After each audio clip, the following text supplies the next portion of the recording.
আজকের দিনের মাহাত্ম্য তো নতুন করে বলার কিছু নেই। 1800 কত সালে 1886 সালে হে গার্ডেনে যে ঘটনা ঘটেছিল, ওই হে মার্কেট হে গার্ডেন যে ঘটনা ঘটেছিল সেইটাই সেলিব্রেট করা হচ্ছে যুগে যুগে। বাট এবার বাংলাদেশে একটু নতুন আঙ্গিকে আমরা সেলিব্রেট করার চেষ্টা করছি। আমরা বলছি যে দুনিয়ার মজদুর এক হও, সেটার জায়গায় মালিক মজদুর এক হও। মালিক মজদুর যদি সম্পর্ক ভালো না থাকে তাহলে সেই শিল্প কারখানা প্রগ্রেস করতে পারে না। আমরা এখন যেটা দেখেছি যে অনেক মালিকের গাফিলতি আছে, অনেক মালিক এই শিল্পকে অনেক আগিয়ে নিয়ে গেছে। তো কাজেই মালিক মজদুর এক না হওয়া পর্যন্ত একটা ভালো পরিবেশ তৈরি হয়, যেটা সরকারের তরফ থেকে আমরা চেষ্টা করছি।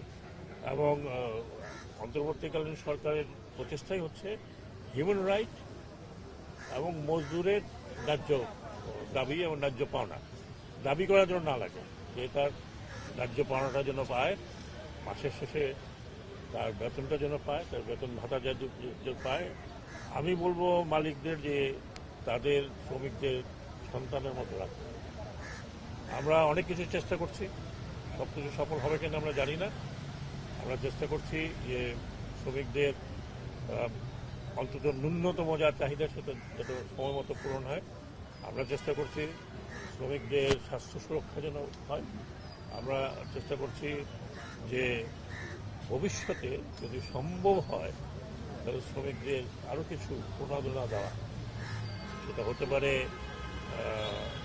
Some kind of rationing system, যেটা আমি বলতে পারবো না এখন। আমরা চিন্তা ভাবনা করছি, কারণ এটা তো আপনি মুখে বললে হবে না, এটা অনেক ইমপ্লিকেশন আছে।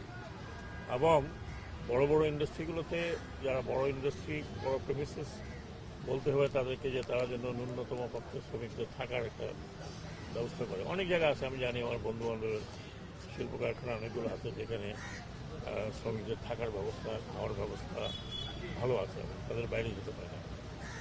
তো এইরকম অনেক কিছু আছে। আর গত 15 বছর বলবো না, 20-30 বছর আমরা যা দেখেছি, শ্রম মন্ত্রণালয় এবং অন্যান্য যেই কন্ট্রোলিং অর্গানাইজেশন আছে সেখানে সব people are sitting of conflict of interest. এখন যার ধরুন একটা ইন্ডাস্ট্রি আছে, তিনি তো তার ইন্ডাস্ট্রি দেখবেন না, শ্রমিকদের কথা তো বলবেন।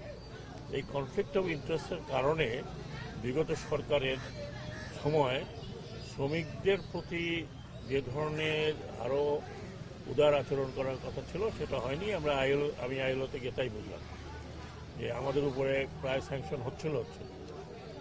সেটার থেকে আমরা আমাদের নীতি বদলাচ্ছি, সেগুলো তো তুলে ধরার পর তাদেরকে ইনভাইট করা হয়েছে আসার জন্য, দেখার জন্য যে আমরা আমাদের ল কীভাবে পরিবর্তন করছি। এবং এটা শুধু যে আইএলও বলেছে তা নয়, আমি মনে করি যে একটা মানবিক দৃষ্টিকোণ থেকেও করতে হবে। কিন্তু অনেক শ্রমিক এখনও তো ইনক্লুড হয়নি। যেমন কথা উঠছে অপ্রচলিত শ্রমিক যারা ইট ভাঙছে বা নির্মাণ কাজে নিয়োজিত, নির্মাণ ফার্মগুলো এখন পর্যন্ত আমাদের বিএলএ ধারার মধ্যে আসলেও আসেনি। এইগুলো অনেক কাজ আছে, এগুলো অনেক কাজ বাকি আছে, হিউজ কাজ বাকি আছে। শ্রম মন্ত্রণালয় এই অবস্থায় এখন আমি যা দেখছি দিন রাত তারা কাজ করছে। আজকের দিনটি খুব বড় করে সেলিব্রেট করা হচ্ছে এই কারণে যে একটা চেঞ্জ যে বাংলাদেশে আসতে যাচ্ছে, এসেছে, সেটা একটু প্রতিফলন করা, আর কিছু না। একটা খুব যে আমরা অনেক কিছু করে ফেলেছে তা দেখাচ্ছে তা নয়, কিন্তু ভবিষ্যতে যে একটা চেঞ্জ আসছে সেই চেঞ্জটা যাতে বজায় থাকে সেটাই পাবলিকলি ডেমনস্ট্রেশন করা দরকার।